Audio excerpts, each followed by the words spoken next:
જય શ્રી કૃષ્ણ દર્શક મિત્રો, મારી યુટ્યુબ ચેનલ અમૃતવાણીમાં આપ સૌનું હાર્દિક સ્વાગત છે। આજે આપણે આ વિડીયોમાં સાંભળીશું શ્રીમદ દેવી ભાગવત। શ્રીમદ દેવી ભાગવત સાંભળતા પહેલા તેના મહાત્મ્યની કથા અવશ્ય સાંભળવી, તો જ તેનું મનોવાંછિત ફળ મળે છે। સંપૂર્ણ શ્રીમદ દેવી ભાગવતમાં માતાજીની કથા અને તેના ગૂઢ રહસ્યોની કથાનું વર્ણન કરવામાં આવ્યું છે। માતાજીની આરાધના કરવાથી મનુષ્ય માત્રને સુખ, શાંતિ, સમૃદ્ધિ, યશ, કીર્તિ, ભક્તિ અને મુક્તિ પ્રાપ્ત થાય છે। શ્રીમદ દેવી ભાગવતમાં કુલ 12 સ્કંધોનું વર્ણન છે। સંપૂર્ણ દેવી ભાગવત કથાનું શ્રવણ કરવાથી મનુષ્ય સર્વે પ્રકારે નિર્ભય બની જાય છે। પરંતુ જો આ દેવી ભાગવતનું શ્રવણ નવરાત્રિમાં કરવામાં આવે તો માતાજીની આપણા ઉપર વિશેષ કૃપા પ્રાપ્ત થાય છે। જો આપને મારો વિડીયો પસંદ આવે તો ચેનલને લાઈક, શેર અને સબસ્ક્રાઇબ કરો, જેથી નવા આવનારા વિડીયોના નોટિફિકેશન તમને મળતા રહે અને મારા વિડીયો આપ સુધી તુરંત પહોંચી શકે। ધન્યવાદ। સ્કંદ ત્રીજા સ્કંધની અંદર આપણે બ્રહ્માંડની ઉત્પત્તિ, ભગવતી જગદંબિકાની સ્તુતિ, જગદંબિકાના સ્વરૂપનું વર્ણન, ત્રિવિધ સૃષ્ટિનું અને ગુણોનું વર્ણન, સત્યવ્રત બ્રાહ્મણની કથા, જન્મ જઈને દેવી યજ્ઞ કરવા માટે વ્યાસજીની પ્રેરણા, રાજા ધ્રુવ સંધિની કથા, સુદર્શન પર જગદંબિકાની કૃપા, શશિકલાનો સ્વયંવર, સ્વયંવરમાં રાજાઓ વચ્ચે વિવાદ, શશિકલાનો સુદર્શન સાથે વિવાહ, સુબાહુ દ્વારા કાશીમાં દુર્ગાની પ્રતિષ્ઠા અને નવરાત્ર અને વ્રત વિધિનું વર્ણનની કથા સાંભળીશું। બ્રહ્માંડની ઉત્પત્તિ। જન્મેજયે પૂછ્યું કે ભગવાન, આપે અંબા યજ્ઞ દ્વારા દેવીની આરાધના કરવાની આજ્ઞા આપી છે, તો આ દેવી ક્યાં છે, કઈ રીતે અને ક્યારે પ્રગટ થયા? બ્રહ્મન સાથે સાથે બ્રહ્માંડની ઉત્પત્તિનું પણ વિસ્તારપૂર્વક વર્ણન કરો, કારણ કે હે ભૂદેવ, બ્રહ્માંડ વિશે જે કહેવામાં આવ્યું છે તથા જેવું છે તેનું સંપૂર્ણ જ્ઞાન આપનામાં છે। મેં સાંભળ્યું છે કે બ્રહ્મા, વિષ્ણુ અને રુદ્ર આ ત્રણેય સગુણ દેવતા છે। વ્યાસજી કહે છે કે રાજન, તમારી બુદ્ધિ ખૂબ વિશાળ છે। હમણાં તમે પૂછ્યું કે બ્રહ્માદિની ઉત્પત્તિ કેવી રીતે થઈ, તેનું સંપૂર્ણ વર્ણન કરવું ઘણું કઠિન છે। એક સમયની વાત છે, ગંગા કિનારે સર્વજ્ઞાન સંપન્ન મુનિવર નારદજી બેઠા હતા। વેદના સર્વોત્કૃષ્ટ જ્ઞાતા તે મુનિના મને દર્શન થયા। તેમની કુશળતા પૂછ્યા પછી મેં નારદજીને કહ્યું કે હે મુનિવર, આપ અત્યંત બુદ્ધિમાન છો, મને એ જણાવવાની કૃપા કરો કે આ સમસ્ત બ્રહ્માંડના મુખ્ય કર્તા કોણ છે? આ બ્રહ્માંડ કઈ રીતે અને ક્યાંથી ઉત્પન્ન થયું?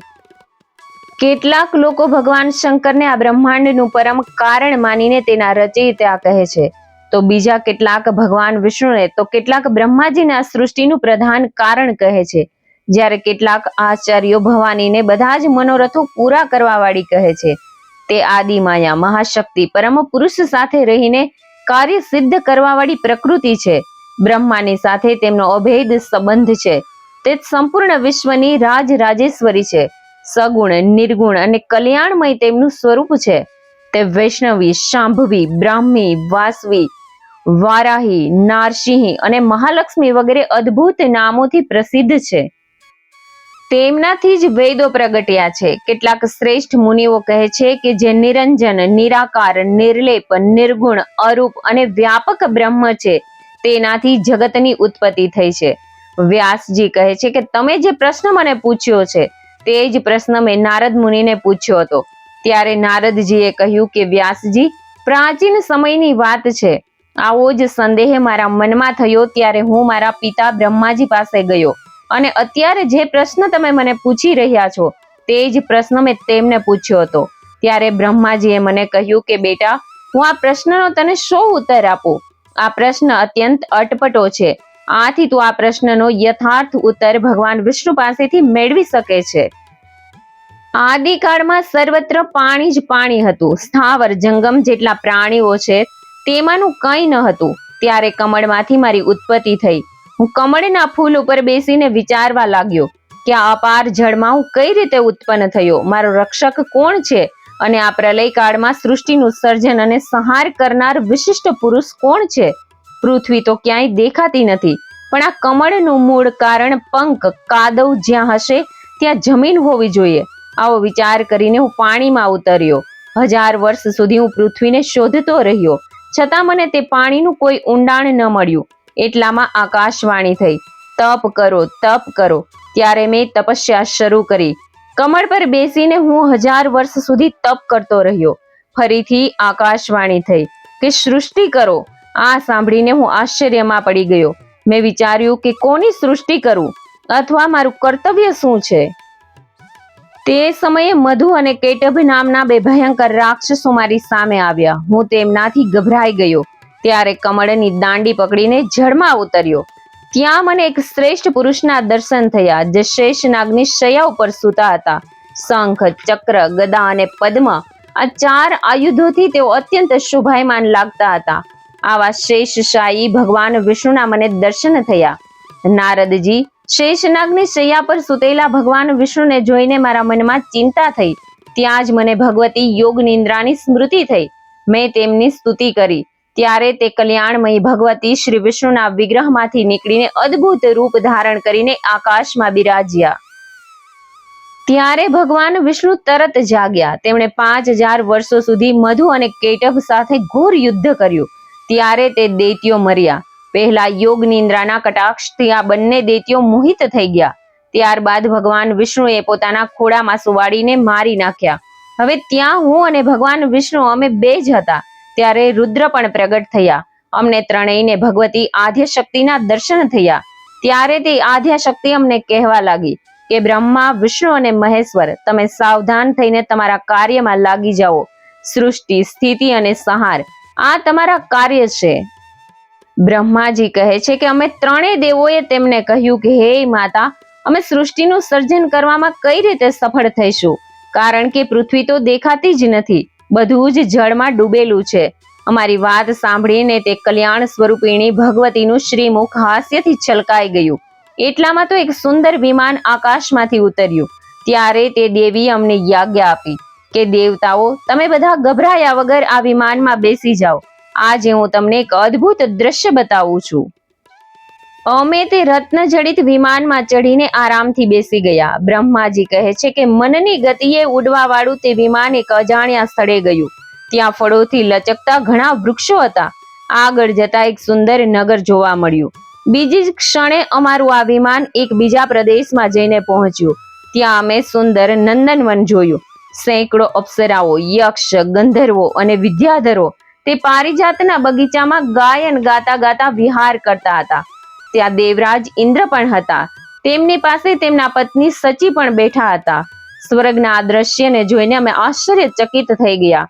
એટલામાં મારું વિમાન ખૂબ જ વેગથી ઉડવા લાગ્યું અને દિવ્ય ધામ બ્રહ્મલોકમાં પહોંચી ગયું. ત્યાં એક બીજા બ્રહ્મા બિરાજમાન હતા. તેમને જોઈને ભગવાન શંકર અને વિષ્ણુએ આશ્ચર્ય સાથે મને પૂછ્યું કે હે ચતુરાનન, આ અવિનાશી બ્રહ્મા કોણ છે? મેં કહ્યું કે મને ખબર નથી. સૃષ્ટિના અધિષ્ઠાતા કોણ છે? બ્રહ્માજી આમ કહી રહ્યા હતા. એટલામાં મનોવેગ વાળું આ વિમાન તરત ત્યાંથી ચાલવા લાગ્યું અને કૈલાસના સુરમ્ય શિખર ઉપર પહોંચી ગયું. વિમાન જેવું ત્યાં પહોંચ્યું કે તરત એક ભવ્ય મહેલમાંથી ત્રિનેત્રધારી ભગવાન શંકર બહાર નીકળ્યા. તેઓ નંદી પર સવાર હતા. નારદ તે સમયે ભગવાન શંકર તથા તેમના ગણોને જોઈને અમે અત્યંત આશ્ચર્યમાં પડી ગયા. ક્ષણવારમાં તો અમારું આ વિમાન કૈલાસ શિખર પરથી પવન વેગે ઉડીને વૈકુંઠ ધામમાં પહોંચી ગયું, જ્યાં ભગવતી લક્ષ્મીનો મહેલ હતો. બેટા નારદ, મેં ત્યાં જે સંપત્તિ જોઈ તેનું વર્ણન મારાથી થઈ શકે તેમ નથી. આ ઉત્તમ વૈકુંઠપુરીને જોઈને ભગવાન વિષ્ણુનું મન આશ્ચર્યના મહાસાગરમાં ગોથા ખાવા લાગ્યું. ત્યાં કમલ લોચન ભગવાન શ્રીહરિ વિરાજમાન હતા. એટલામાં પવન સાથે વાતો કરતું તે વિમાન ત્યાંથી તરત ઉડી ગયું. આગળ જતા અમૃત જેવા મીઠા જળનો સમુદ્ર હતો. ત્યાં એક સુંદર દ્વીપ હતો. તે દ્વીપ ઉપર મંદાર અને પારિજાતના વૃક્ષો તેની શોભામાં વૃદ્ધિ કરતા હતા. મનોહર વૃક્ષો તે દ્વીપના ખૂણે ખૂણે શોભી રહ્યા હતા. તે દ્વીપમાં એક મનોહર મંગલમય પલંગ બિછાવેલો હતો અને એક પ્રકારના રત્નોથી તે પલંગ વિચિત્ર શોભા આપતો હતો. તે ઉત્તમ પલંગ પર એક દિવ્ય રમણી બેઠા હતા. તેમના ગળામાં લાલ રંગની માળા હતી. તેમણે શરીર ઉપર લાલ રંગના વસ્ત્રો પહેર્યા હતા.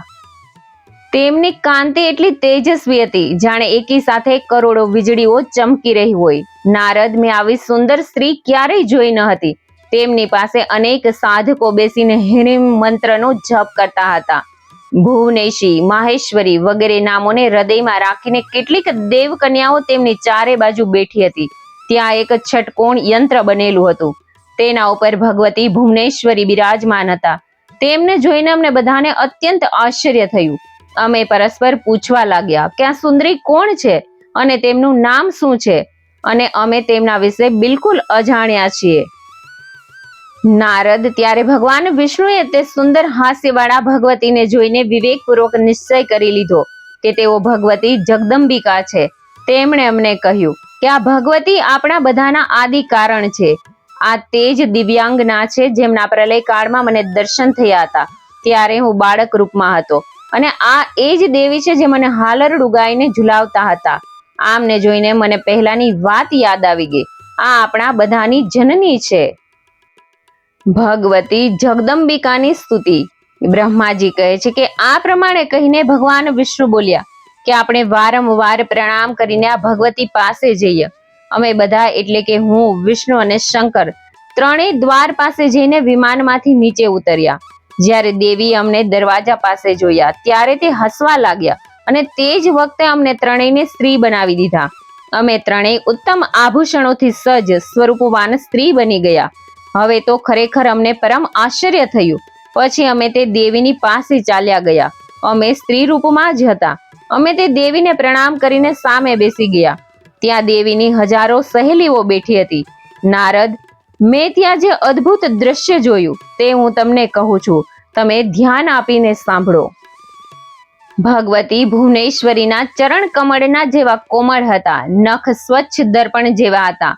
ભગવતીના નખમાં જ મને સ્થાવર જંગમ સંપૂર્ણ બ્રહ્માંડ, બ્રહ્મા, વિષ્ણુ, રુદ્ર, વાયુ, અગ્નિ, યમરાજ, સૂર્ય, ચંદ્રમા, વરુણ, કુબેર, ત્વષ્ટા, ઇન્દ્ર, પર્વતો, સમુદ્ર, નદીઓ, ગંધર્વો, અપ્સરાઓ, વિશ્વાવસુ, ચિત્રકેતુ, શ્વેત, ચિત્રાંગદ, નારદ, તુંબુરુ, હાહા, હુહુ, અશ્વિની કુમાર, વસુગણ, સિદ્ધ, સાધ્ય, પિતૃઓનો સમુદય, શેષનાગ વગેરે બધા જ નાગ, કિન્નર, ઉરગ, રાક્ષસ, વૈકુંઠ, બ્રહ્મલોક તથા પર્વત શ્રેષ્ઠ કૈલાસ આ બધું જ દેખાયું. મારું જન્મસ્થળ કમળ પણ ત્યાં જ હતું. તેના ઉપર જ હું 4 મુખવાળો બ્રહ્મા બેઠો હતો. શેષશાયી ભગવાન વિષ્ણુ પણ દેખાતા હતા. મધુ કૈટભ પણ જોવા મળ્યા હતા. વિષ્ણુ અને શંકર પણ આશ્ચર્યમાં ડૂબી ગયા. ત્યારે અમે ત્રણેય માની લીધું કે આ દેવી અખિલ જગતની માતા છે.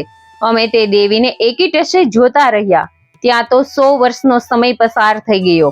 સ્ત્રી વેશમાં પરિવર્તિત થયેલા શ્રી વિષ્ણુએ સમય અનુસાર તે ભગવતી ભુવનેશ્વરીની સ્તુતિનો પ્રારંભ કર્યો. ભગવાન વિષ્ણુ બોલ્યા કે આપ પ્રકૃતિ દેવીને નમસ્કાર હો, જે કલ્યાણ રૂપિણી છો, મનોરથોને પૂર્ણ કરનારા છો તથા સિદ્ધ સ્વરૂપા છો. તે ભગવતીને વારંવાર નમસ્કાર હો. તમારા બનાવેલા જેટલા લોક છે તે બધા લોકને અમને આપના નખ દર્પણમાં ઝાંખી થઈ. અમે જોયેલા લોકોમાં બ્રહ્મા, વિષ્ણુ અને મહેશને પણ જોયા. તે બધામાં અમારા જેવી જ અસીમ શક્તિ હતી.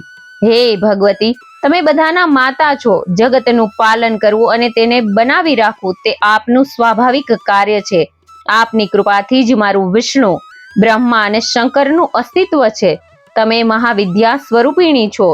તમારો વિગ્રહ શરીર કલ્યાણમય છે. તમે સંપૂર્ણ મનોરથને પૂર્ણ કરો છો. હું વારંવાર આપના ચરણોમાં મસ્તક નમાવીને ઝુકાવીને વંદન કરું છું.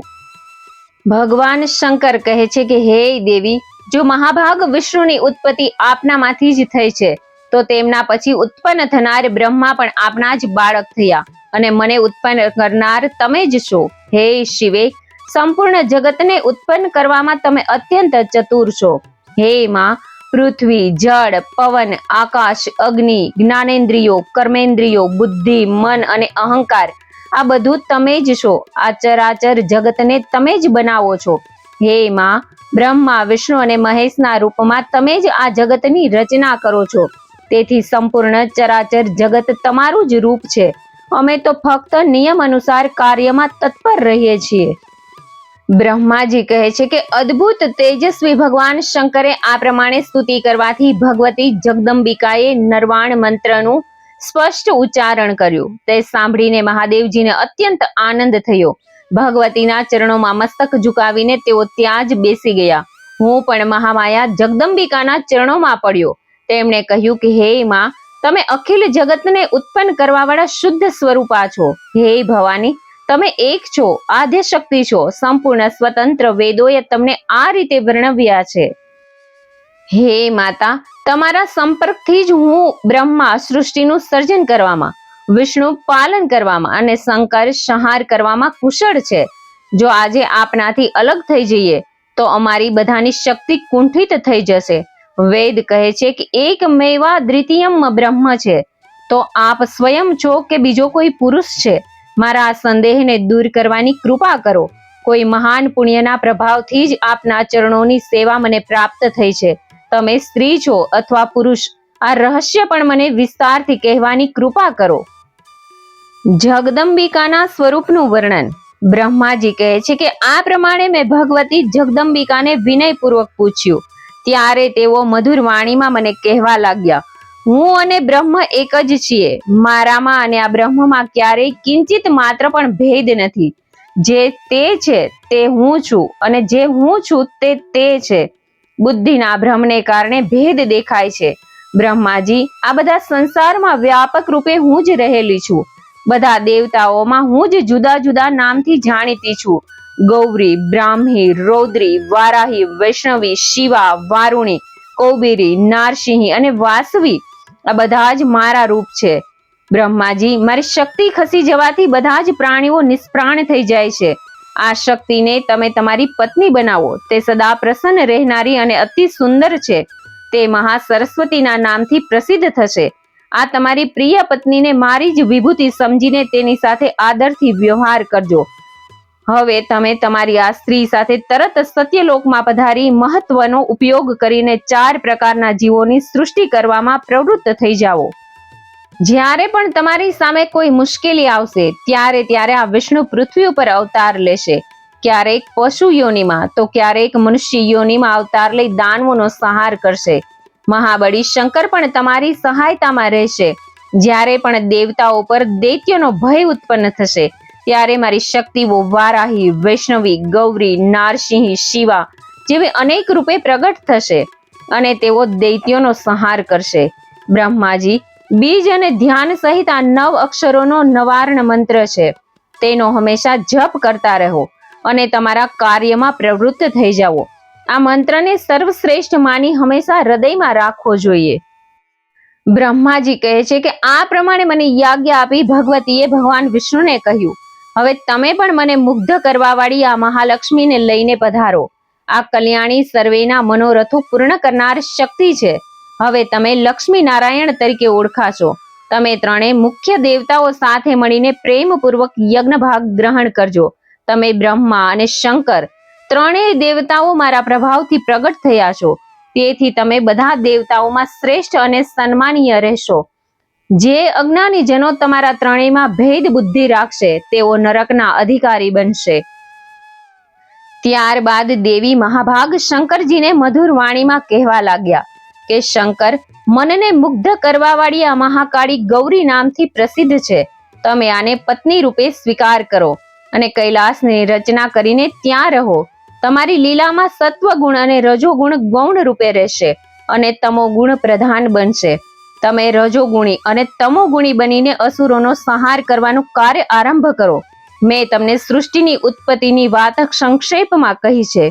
દેવતાઓ, હવે મારું કાર્ય સિદ્ધ કરવા માટે વિમાનમાં બેસીને તમે શીઘ્ર અહીંથી પ્રસ્થાન કરો. જ્યારે પણ કોઈ મુશ્કેલી આવે ત્યારે મારું સ્મરણ કરશો. ત્યારે હું તમારી સામે હાજર થઈશ. દેવતાઓ, મારું તથા સનાતન પરમાત્માનું ધ્યાન તમારે હંમેશા કરતા રહેવું જોઈએ.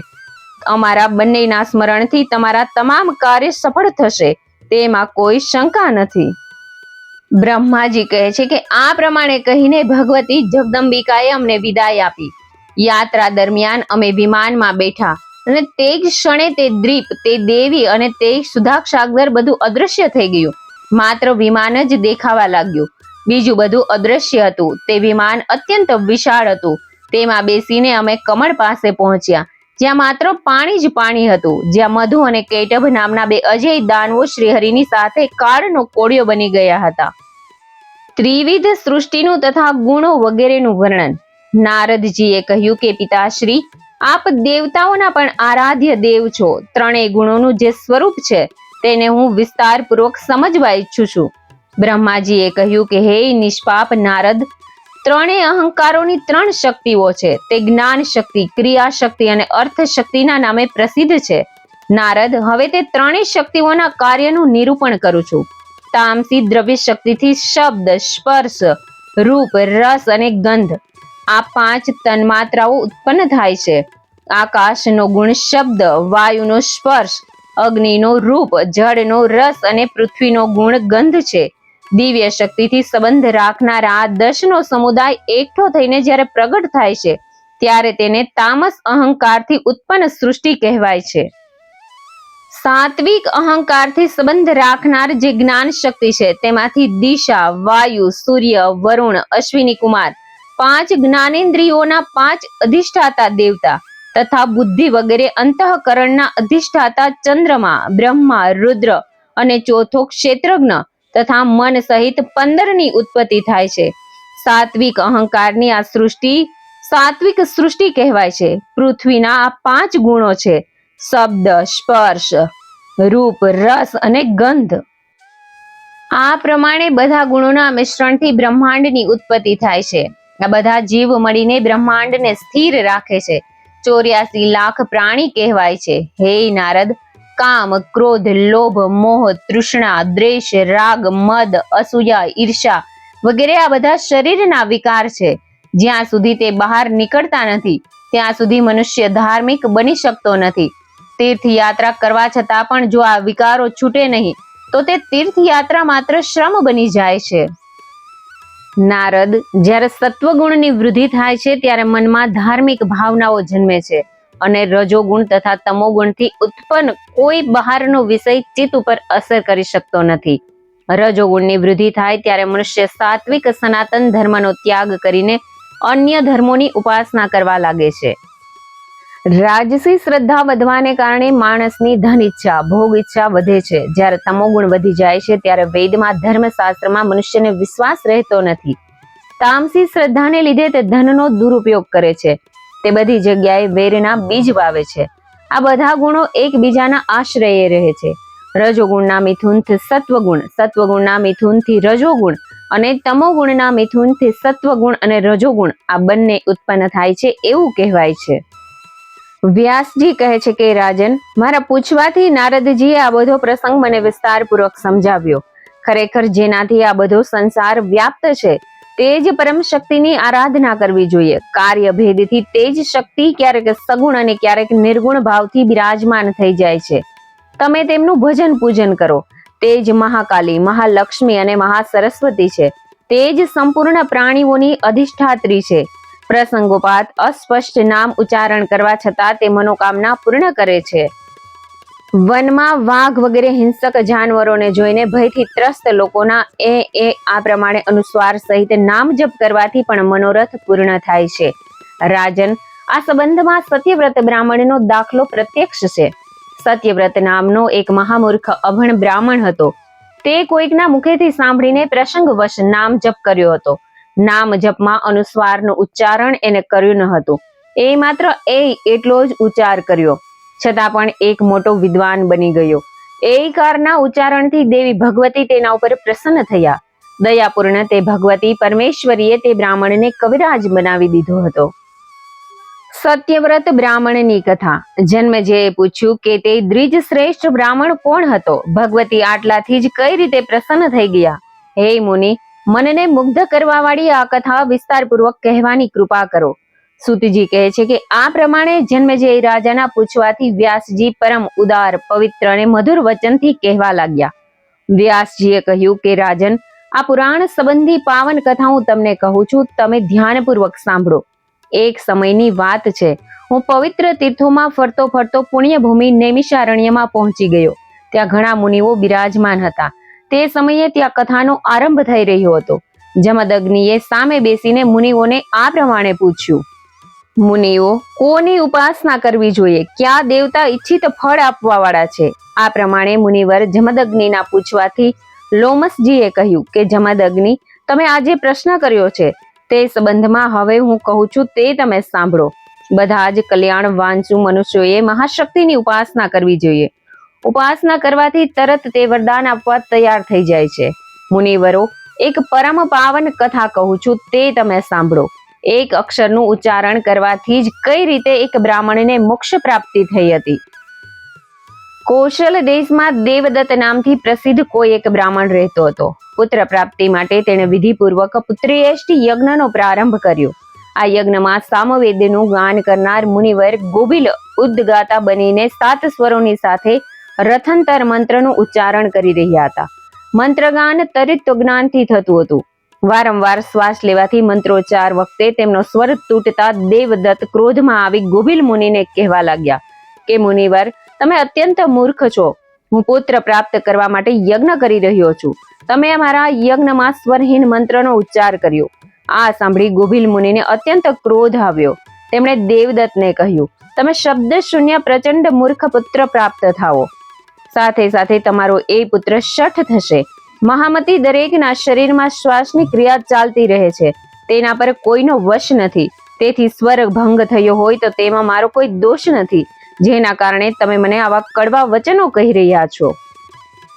મુનિવર ગોભીલની આ શાપયુક્ત વાત સાંભળીને દેવદત્ત મુનિ ખૂબ જ ખેદ પ્રગટ કરીને કહેવા લાગ્યા કે હે વિપ્રવર, હું નિર્દોષ ઉપર આપ વિના કારણ કેમ ક્રોધિત થઈ ગયા? મુનિ તો ક્યારેય ક્રોધિત થતા નથી.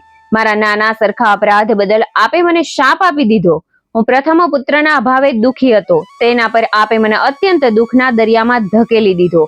કારણ કે મૂર્ખ પુત્ર હોવા કરતા તો પુત્ર ન હોય તે શ્રેષ્ઠ છે. મૂર્ખ પુત્ર હોવો તે મૃત્યુથી પણ વધારે દુઃખદાયી છે. આ શાપમાંથી મારો ઉદ્ધાર કરો. આમ કહીને દેવદત્ત ગોભીલજીના પગમાં પડીને આંસુ સારવા લાગ્યા. ત્યારે ગોભીલજીનું હૃદય દયાથી ભરાઈ ગયું. તેમણે કહ્યું કે દેવદત્ત, તમારો પુત્ર મૂર્ખ થશે, પરંતુ પછી તે વિદ્વાન થઈ જશે, એમાં કોઈ શંકા નથી. આવું વરદાન સાંભળી દેવદત્ત અત્યંત પ્રસન્ન થયા. થોડો સમય વ્યતીત થયો ત્યારે દેવદત્તને સુંદર પતિવ્રતા સ્ત્રી રોહિણીએ ગર્ભ ધારણ કર્યો. નક્ષત્ર રોહિણી હતું ત્યારે શુભ મુહૂર્તમાં રોહિણીએ પુત્રને જન્મ આપ્યો. તેણે તેના પુત્રનું નામ ઉતથ્ય રાખ્યું. વિદ્યાભ્યાસનો સમય થયો ત્યારે ગુરુદેવ ઉતથ્યને ભણાવવા લાગ્યા, પરંતુ ઉતથ્યએ એક શબ્દનું પણ ઉચ્ચારણ ન કર્યું. તે મૂર્ખની જેમ ચૂપચાપ બેસી રહ્યો. પછી તેના પિતાએ તેને બીજી રીતે ભણાવવાની કોશિશ કરી, પરંતુ તે મૂર્ખ પુત્રની બુદ્ધિ ઠેકાણે ન આવી. તે મૂર્ખની જેમ પડી રહેતો હતો. આ જોઈને પિતા દેવદત્તને અત્યંત ચિંતા થવા લાગી. તપસ્વી તથા બીજા લોકો હતા, તે બધામાં ઉતથ્ય મૂર્ખ છે એવો પ્રચાર થઈ ગયો હતો. જ્યારે બધા લોકો, માતા પિતા અને ભાઈ બંધુ બધા જ ઉતથ્યની ખૂબ નિંદા કરવા લાગ્યા, ત્યારે તે બ્રાહ્મણના મનમાં વૈરાગ્ય થયો. તે વનમાં ચાલ્યો ગયો. ગંગા કિનારે એક પવિત્ર સ્થાનમાં સુંદર ઝૂંપડી બનાવી. જંગલના ફળ મૂળ ખાઈ અને મન તથા ઇન્દ્રિયો પર સંયમ રાખીને તે રહેવા લાગ્યો. તેણે એક ઉત્તમ નિયમ કર્યો કે હવે હું ક્યારેય જૂઠું બોલીશ નહીં. આ પ્રમાણે તે સુંદર આશ્રમ પર બ્રહ્મચર્ય સાથે તેનો સમય વ્યતીત કરવા લાગ્યો હતો. લોમસજી કહે છે કે તે બ્રાહ્મણ ઉતથ્ય નહોતો, વેદાધ્યાન જાણતો ન હતો કે ન તો જપની વિધિ જાણતો હતો. હવે તે દેવતાઓનું ધ્યાન અને આરાધન કેવી રીતે કરી શકે તેનું તેને સહેજ પણ જ્ઞાન ન હતું. આ પ્રમાણે પવિત્ર ગંગા કિનારે 14 વર્ષ વીતી ગયા. ન કોઈ આરાધના કરી, ન કોઈ જપ કર્યા, ન કોઈ મંત્રની જાણકારી મેળવી. તે વનમાં રહીને ઉતથ્યએ માત્ર સમય જ વ્યતીત કર્યો. પરંતુ ઉતથ્ય મુનિ સત્ય બોલવાના વ્રતનું પાલન કરે છે. આ વાત બધા લોકો જાણી ગયા હતા. બધા લોકોમાં તેમનો યશ ફેલાયો કે આ બ્રાહ્મણ સત્યવ્રતી છે. ક્યારેય તેમના મુખથી મિથ્યા ભાષણ નથી નીકળ્યું. એક દિવસની વાત છે. એક મહાન મૂર્ખ જંગલી માણસ શિકાર કરતો ત્યાં આવી પહોંચ્યો. એક ધનુષધારી કિરાતના બાણથી એક સુવર વિંધાઈ ગયું. અત્યંત ભયભીત થઈને તે ભાગતું સુવર થરથર કાંપતું ખૂબ જ વેગથી ઉતથ્ય મુનિ પાસે આવી પહોંચ્યું. તે થયા પછી પશુ પર ઉતથ્ય મુનિની દ્રષ્ટિ પડી. રુધિરથી ભીંજાયેલું તે પ્રાણી મુનિની સામે જ આવીને ઊભું રહ્યું હતું. અતિશય દયાના પ્રભાવથી મુનિ કાંપી ઉઠ્યા અને પછી તેમના મુખથી સારસ્વત બીજ એનું ઉચ્ચારણ થઈ ગયું. તે મહાત્મા ઉતથ્ય તો તદ્દન અજ્ઞાની હતા. તેમને સારસ્વત બીજના મંત્રની શી ખબર, પરંતુ શોકમાં ડૂબી જવાથી તેમના મુખેથી આ ઉચ્ચારણ થઈ ગયું હતું. અહીં તે સુવર આશ્રમમાંથી જઈને એક ગીચ ઝાડીમાં સંતાઈ ગયું. ત્યારબાદ તરત જ તે નિષાદ રાજ શિકારી કાન સુધી બાણ ખેંચેલા ધનુષને લઈને ઉતથ્ય મુનિના આશ્રમ ઉપર આવ્યો. તેણે સામે ઉભા રહીને મુનિને પ્રણામ કર્યા અને પૂછ્યું કે દ્વિજવર, સુવર ક્યાં ગયું? હું જાણું છું કે તમે વિખ્યાત સત્યવાદી છો. તેથી હું તમને પૂછું છું કે મારા બાણથી વિંધાયેલું તે સુવર ક્યાં ગયું? અત્યારે મારા બાળ બચ્ચા ભૂખે મરે છે, તેથી પૂછું છું. આ પ્રમાણે તે વ્યાઘના પૂછવાથી મહાભાગ ઉત્તથ્ય મુનિના મનમાં અલગ અલગ વિચારો ઉઠવા લાગ્યા. તેમણે વિચાર્યું કે નથી જોયું એમ કહેવાથી મારું સત્યવ્રત ન તૂટે એવો કયો ઉપાય છે?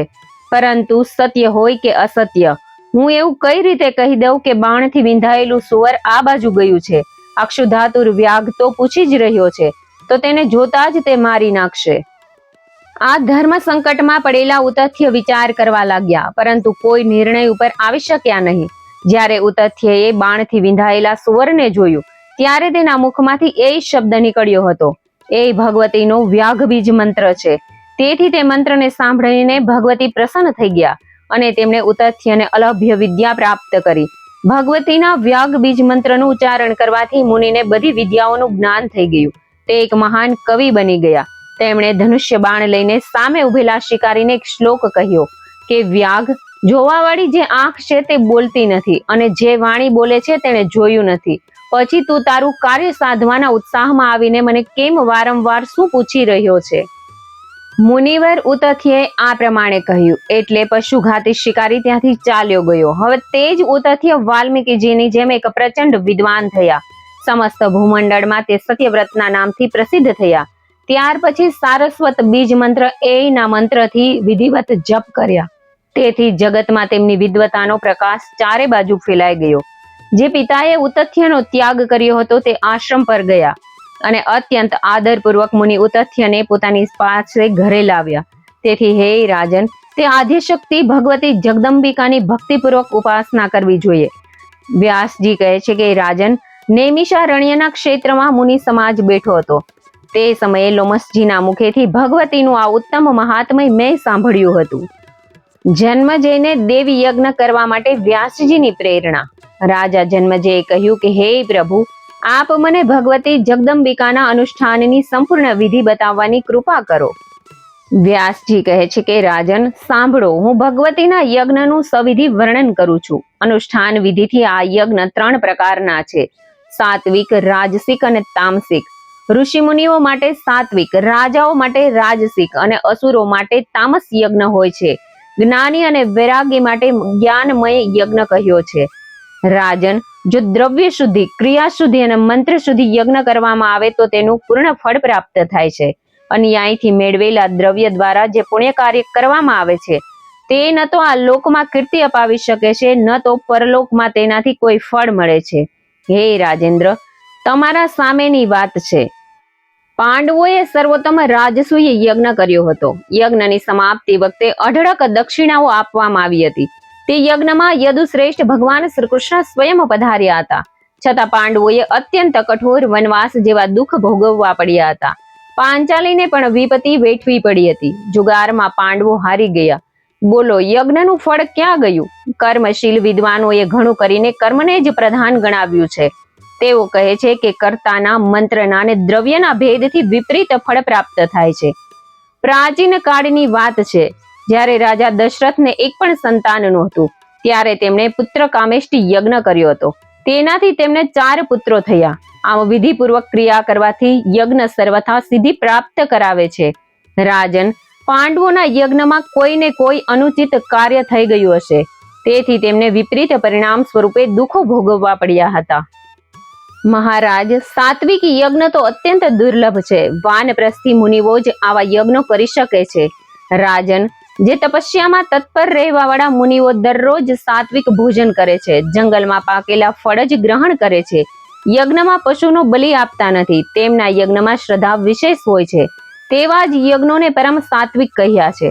જે યજ્ઞમાં ખૂબ ધન ખર્ચવામાં આવે છે તે યજ્ઞ સુસંસ્કૃત હોવા છતાં ક્ષત્રિયો તથા વૈશ્યો માટેનો તથા અભિમાનપૂર્વક કરવામાં આવેલો યજ્ઞ શુદ્ર માટેનો ગણાય છે. મહાત્માઓ કહે છે કે અભિમાન વધારનારા ક્રોધથી ભરેલા તામસ યજ્ઞ દાનવોના થાય છે. જે મુમુક્ષ પુરુષ છે તથા જગતથી જેનો વૈરાગ્ય થઈ ગયો છે તેવા મહાત્માઓ માટે માનસિક યજ્ઞનું વિધાન છે. એક માનસ યજ્ઞ સિવાય કોઈ પણ યજ્ઞમાં સાંગોપાંગ બધા સાધન નથી મળી શકતા. સૌથી વધારે મનની શુદ્ધિ આવશ્યક છે. મન બધી રીતે ગુણરહિત થઈ જવું જોઈએ. જેનું મન ઇન્દ્રિયોના વિષયોનો પરિત્યાગ કરીને શાંત થઈ જાય છે, તે જ રીતે પુરુષ આ યજ્ઞ કરવાના અધિકારી છે. માનસિક વિશાળ વેદીની કલ્પના કરીને મનથી જ અગ્નિ સ્થાપન કરી લે છે. બધા શ્રેષ્ઠ બ્રાહ્મણોની પૂરા ભાવથી માનસિક પૂજા પણ કરી લેવી જોઈએ. ભગવતી જગદંબિકા નિર્ગુણ શક્તિના રૂપમાં પધારીને ફળ પ્રદાન કરે છે. તે જ બ્રહ્મ વિદ્યા છે. તેમના આધારે જ બધું જગત ટક્યું છે. માનસિક યજ્ઞ કરનાર બ્રાહ્મણે તે જ ભગવતી જગદંબિકા માટે તેના દ્રવ્યોના પ્રાણરૂપી યજ્ઞમાં હોમ કરવો. ત્યાર પછી શાંત ચિત્તે સમાધિ લગાવીને પરબ્રહ્મ સ્વરૂપ ભગવતી પરમેશ્વરીનું ધ્યાન કરવું. જે સમયે મનુષ્ય બધા જ પ્રાણીઓમાં પરબ્રહ્મ સ્થિત છે અને પરબ્રહ્મમાં જ બધા પ્રાણી રહેલા છે તેવો અનુભવ કરે છે, ત્યારે તેને પરમ મંગળદાયી ભગવતી જગદંબિકાના દર્શન થાય છે. રાજન, તે સમયે તે મનુષ્યના બધા માયામય કાર્ય બળીને રાખ થઈ જાય છે. રાજન, આ પ્રમાણે કરેલો માનસિક યજ્ઞ મોક્ષ આપનાર થાય છે, તેમાં કોઈ શંકા નથી. પરંતુ યુદ્ધમાં વિજયની ઈચ્છા રાખનાર રાજા આવો માનસિક યજ્ઞ કરી શકતો નથી. હે રાજન, હમણાં થોડા દિવસ પહેલા તમે જે સર્પ યજ્ઞ કર્યો હતો તે તો તામસ યજ્ઞ છે, કારણ કે તમારા પિતાને ડસનારા તક્ષકના વેરની યાદ કરીને પ્રતિશોધની હિંસક ભાવનાથી તે યજ્ઞ કરવામાં આવ્યો હતો. તે યજ્ઞમાં કરોડો સર્પોને તમે યજ્ઞમાં બાળીને ભસ્મ કરી દીધા હતા. મહારાજ, હવે તમે વિધિપૂર્વક વિસ્તારથી દેવી યજ્ઞ કરો. આવો યજ્ઞ સૃષ્ટિના આદિકાળમાં ભગવાન વિષ્ણુએ કર્યો હતો. સર્વપ્રથમ વેદોના ઉત્તમ જ્ઞાતા અને યજ્ઞ વિધિના પૂર્વ જાણકાર બ્રાહ્મણો હોવા જોઈએ. દેવીના બીજ મંત્રોનું વિધાન જાણતા હોય તથા મંત્રોના ઉચ્ચારણની શૈલીને સારી રીતે જાણતા હોય તેવા યજ્ઞ કરાવનાર બ્રાહ્મણોને આમંત્રિત કરવા જોઈએ. યજમાન તો તમે સ્વયં છો. મહારાજ, આ પ્રમાણે વિધિપૂર્વક યજ્ઞ કરીને તેના પુણ્ય ફળ દ્વારા તમારા પિતાશ્રીનો ઉદ્ધાર કરો. હે નિષ્પાપ, તમારા પિતાશ્રી બ્રાહ્મણના શાપથી દૂષિત થયેલા છે. સાથે સાથે સર્પદંશથી રાજાના શરીરનો જે રીતે અંત થયો તેને અપમૃત્યુ કહે છે. મૃત્યુના સમયે જમીન પર દર્ભ પાથરીને તેમને સુવડાવ્યા ન હતા. અંતરિક્ષમાં જ તેમનું મૃત્યુ થયું. કુરુશ્રેષ્ઠ, તમારા પિતાશ્રી મૃત્યુ સમયે સ્નાન દાન વગેરે કંઈ જ કરી શક્યા નથી. તેઓ રાજમહેલમાં ઉપર હતા, ત્યાં જ તેમણે દેહ છોડ્યો. ત્યાં જ સર્પદંશથી તેમના પ્રાણ નીકળી ગયા. તેથી હે રાજેન્દ્ર, તમે તમારા પિતાજીનો ઉદ્ધાર કરો. રાજા ધ્રુવ સંધિની કથા.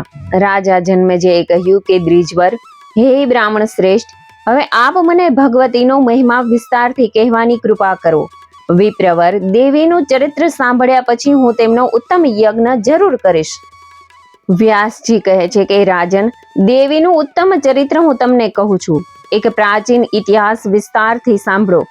રાજેન્દ્ર, કૌશલ દેશમાં એક સૂર્યવંશી રાજા થયા. તે મહા તેજસ્વી રાજા પુષ્યના પુત્ર હતા. તેમનું નામ ધ્રુવ સંધિ હતું. તેમની પત્ની મનોરમાએ શુભ મુહૂર્તમાં એક ઉત્તમ પુત્રને જન્મ આપ્યો. તેનું નામ સુદર્શન રાખવામાં આવ્યું હતું. બીજી રાણી લીલાવતીએ પણ 1 મહિના પછી સુંદર પુત્રને જન્મ આપ્યો. તેનું નામ શત્રુજીત રાખવામાં આવ્યું. રાજન, રાજા ધ્રુવ સંધિ બંને પુત્રો સાથે સમાન પ્રેમ ભાવ રાખતા હતા. વાત્સલ્ય ભાવમાં તેમણે કોઈ ભેદભાવ રાખ્યો નહીં. આ પ્રમાણે થોડો સમય વ્યતીત થયા પછી શિકારમાં પ્રીતિ રાખનારા મહારાજ ધ્રુવ સંધિ એક દિવસ વનમાં ગયા. રાજા ઘોર વનમાં શિકાર કરતા હતા. ત્યારે ઝાડીમાંથી અત્યંત ક્રોધપૂર્વક એક સિંહ તેમની સામે આવ્યો અને તે સિંહે તેના તીક્ષ્ણ દાંતોથી રાજાને ચીરી નાખ્યો. રાજા જમીન ઉપર ઢળી પડ્યો અને તે મરણ પામ્યો. રાજા ધ્રુવ સંધિને મરણ પામેલા જાણીને મંત્રીઓ વનમાં ગયા અને તેમના મૃત શરીરના અગ્નિ સંસ્કાર કર્યા. ત્યાર પછી પ્રજાના પ્રતિનિધિઓ, મંત્રીમંડળ અને વશિષ્ઠ મુનિ બધા જ સુદર્શનને રાજગાદી ઉપર બેસાડવાનું વિચારવા લાગ્યા. રાજા ધ્રુવ સંધિ મરણ પામ્યાના સમાચાર તેમના પત્ની લીલાવતીએ તેમના પિતા યુધાજીતને મોકલ્યા હતા. તે સાંભળીને પોતાના દોહિત્ર શત્રુજીતનું હિત સાધવાના વિચારથી ઉજ્જૈનના મહારાજા અયોધ્યા આવી પહોંચ્યા. તે જ પ્રમાણે મનોરમાના પિતા રાજા વીરસેન, જે કલિંગ દેશના રાજા હતા, તે પણ પોતાના દોહિત્ર સુદર્શનનું હિત સાધવા ત્યાં આવી પહોંચ્યા. બંને રાજાઓની સાથે વિપુલ માત્રામાં સૈન્ય હતું. પરિસ્થિતિ અત્યંત સ્ફોટક હતી. રાજગાદી ઉપર કોનો અધિકાર છે તે વિષયમાં યુદ્ધાજીતે મંત્રીઓને કહ્યું. નક્કી તમે લોકો તમારો સ્વાર્થ સિદ્ધ કરવા ઈચ્છો છો. તમારી દાનત સુદર્શનને રાજા બનાવીને તેનું ધન હડપ કરવાની છે. સુદર્શનથી શત્રુજીત વધારે બળવાન છે. તેથી રાજગાદી ઉપર તે જ બેસે તેમાં તમારી સંમતિ હોવી જોઈએ. રાજગાદીના પ્રશ્ને વીરસેન અને યુદ્ધાજીત બંને વચ્ચે ભારે વિવાદ ઉભો થયો. ત્યારે યુદ્ધાજીત અને વીરસેન બંને લડવા માટે મેદાનમાં ઉતર્યા હતા. વ્યાસજી કહે છે કે યુદ્ધનો આરંભ થવાથી બંને રાજાઓ શસ્ત્રો સાથે રણભૂમિમાં ઉતરી આવ્યા. ક્રોધ અને લોભે તેમને પોતાના વશમાં કરી લીધા. તે યુદ્ધમાં એટલા બધા હાથી, ઘોડા અને વીર યોદ્ધા મરાયા હતા કે તેમના રુધિરની નદીઓ વહેવા લાગી. ત્યાર પછી તે ઘમાસાણ યુદ્ધમાં રાજા યુદ્ધાજીતે પોતાની શક્તિશાળી ભુજાઓથી વીરસેન પર બાણોનો મારો ચલાવ્યો. પરિણામે રાજા વીરસેન નિષ્પ્રાણ બનીને હંમેશને માટે યુદ્ધભૂમિમાં સૂઈ ગયા. પોતાના પિતાનું યુદ્ધભૂમિમાં મૃત્યુ થયું છે તે સમાચાર જાણી મનોરમા ભયથી ગભરાઈ ગઈ. નક્કી આ મહાપાપી યુદ્ધાજીત રાજ્યના લોભથી મારા પુત્ર સુદર્શનને પણ મારી નાખશે. હવે હું શું કરું? ક્યાં જાઉં? પિતાશ્રી તો ચાલ્યા ગયા. મારો પુત્ર તો હજી બાળક છે. લોભમાં અપાર પાપનો નિવાસ છે. લોભી માણસ માતા, પિતા, ભાઈ, ગુરુ અને મિત્ર બંધુઓની પણ હત્યા કરે છે.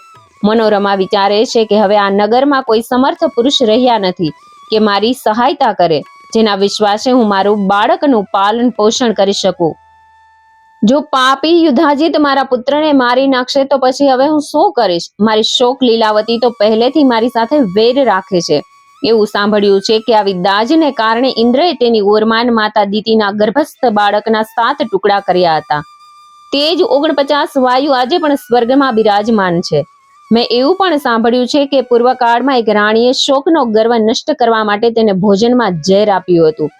થોડા સમય પછી તે સ્ત્રીએ બાળકને જન્મ આપ્યો. ત્યારે તે બાળકના શરીર ઉપર ઝેર જોવા મળ્યું હતું. તે ઝેર ગર સાથે બાળકનો જન્મ થયો. તેથી આ બાળકનું નામ સગર પડ્યું. મારા પુત્ર સુદર્શનને રાજા બનાવવા ઈચ્છતા મંત્રીઓ તો પરાધીન છે. હવે મારે જ મારા પુત્રની રક્ષાનો ઉપાય કરવો જોઈએ. એમ વિચારીને મનોરમાએ પ્રધાનમંત્રી વિદલને બોલાવીને પોતાના મનની વાત જણાવી. મંત્રી વિદલે કહ્યું કે દેવી, હવે આ સ્થળે કોઈ પણ રીતે રહેવું ન જોઈએ. કાશીના પાસેના જંગલમાં સુબાહુ નામના મારા મામા રહે છે. તે ખૂબ જ સંપત્તિવાન અને બળવાન છે. તે જ આપણી રક્ષા કરશે. મંત્રીના કહેવાથી મનોરમા એક દાસી અને મંત્રીને સાથે લઈને રથમાં બેસી નગરની બહાર નીકળી ગયા. રસ્તામાં અનેક ડાકુઓ, નિષાદો આવી ચડ્યા અને તેમની પાસે જે કાંઈ ધન હતું તે બધું ઝૂંટવી લીધું. તેઓ રથને પણ લઈને ભાગી ગયા. હવે મનોરમાના શરીર પર ફક્ત એક સાડી જ રહી હતી. તેણે દાસીનો હાથ પકડ્યો અને પુત્રને લઈને ગંગા કિનારે ગઈ. ભયથી ગભરાતી તે તરત નાવમાં બેસીને ગંગાને પાર કરી ચિત્રકૂટ પહોંચી ગઈ. તે ભયભીત હોય ઉતાવળે ભારદ્વાજ ઋષિના આશ્રમમાં પહોંચી ગઈ હતી. મુનિવર ભારદ્વાજે કહ્યું કે પવિત્ર વ્રતનું આચરણ કરવા વાળી કલ્યાણી, તમે અહીં નિર્ભય બનીને રહો અને તમારા પુત્રનું ભરણ પોષણ કરો. હવે તમારે શત્રુનો ભય બિલકુલ રાખવો જોઈએ નહીં. આ સુંદર પુત્રની રક્ષા કરો. તમારો આ પુત્ર રાજા થશે. વ્યાસજી કહે છે કે આ પ્રમાણે મુનિવર ભરદ્વાજજીના આશ્વાસનથી રાણી મનોરમા શાંત થયા અને મુનિએ આપેલી ઝૂંપડીમાં આનંદથી રહેવા લાગ્યા હતા. સુદર્શન પર જગદંબિકાની કૃપા. વ્યાસજી કહે છે કે યુદ્ધ સમાપ્ત થયા પછી મહાબળવાન યુદ્ધાજીત લડાઈના મેદાનમાં પાછો ફરીને અયોધ્યા આવ્યો. આવતાની સાથે મનોરમા અને સુદર્શનને મારી નાખવાના ઈરાદાથી તેમને શોધવા લાગ્યો. પછી શુભ દિવસ જોઈને તેના દોહિત્ર શત્રુજીતને ગાદી ઉપર બેસાડી મંત્રીઓને કારભાર સોંપીને પોતે ઉજ્જૈન ચાલ્યો ગયો. ત્યાં ગયા પછી તેને સમાચાર મળ્યા કે સુદર્શન મુનિઓના આશ્રમમાં છે.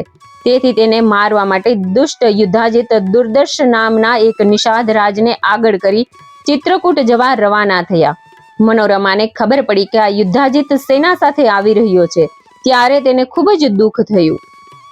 તેણે ભરદ્વાજ મુનિને કહ્યું કે મુનિરાજ, હવે હું શું કરું? યુદ્ધાજીત તો અહીં સુધી આવી પહોંચ્યો. તે મારા નાનકડા બાળકનો જરૂર વધ કરશે.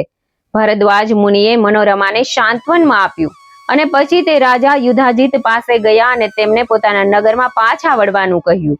યુદ્ધાજીતે કહ્યું કે હે મુનિરાજ, તમે મનોરમાને તમારા આશ્રમમાંથી કાઢી મૂકો. જો તમે આમ નહીં કરો તો હું તમારી પાસેથી બળજબરીથી મનોરમાને લઈ જઈશ. ભરદ્વાજ ઋષિએ કહ્યું, પ્રાચીન કાળમાં વિશ્વામિત્ર મુનિ વશિષ્ઠ મહારાજની કામધેનુ ગાયને બળપૂર્વક લઈ જવા તૈયાર થયા હતા. તેમ જો તમારામાં શક્તિ હોય તો બળપૂર્વક મારા આશ્રમમાંથી મનોરમાને લઈ જાઓ. વ્યાસજી કહે છે કે ભરદ્વાજ મુનિની વાત સાંભળીને યુદ્ધાજીત રાજાએ પોતાના વૃદ્ધ મંત્રીને બોલાવીને તેની સલાહ લીધી. તેણે કહ્યું કે રાજન, આપ એક મહાતપસ્વી મુનિ સાથે વેર ન કરો. તપસ્વીઓ સાથે યુદ્ધ કરવું એટલે ખરેખર પોતાના કુળને કાળના મુખમાં હોમવા જેવું છે. તમે તપસ્વી ભરદ્વાજ મુનિ પાસે જાઓ અને ભવિષ્યમાં કશું પણ ન કરવાનું આશ્વાસન આપો કે સુદર્શન પણ અહીં સુખેથી રહે. પ્રધાનમંત્રીની વાત માનીને યુદ્ધાજીત ભરદ્વાજ મુનિના ચરણોમાં માથું મૂકીને પ્રણામ કર્યા અને પોતાના સ્થાને જવા રવાના થઈ ગયો. હવે મનોરમાની ચિંતા દૂર થઈ ગઈ હતી.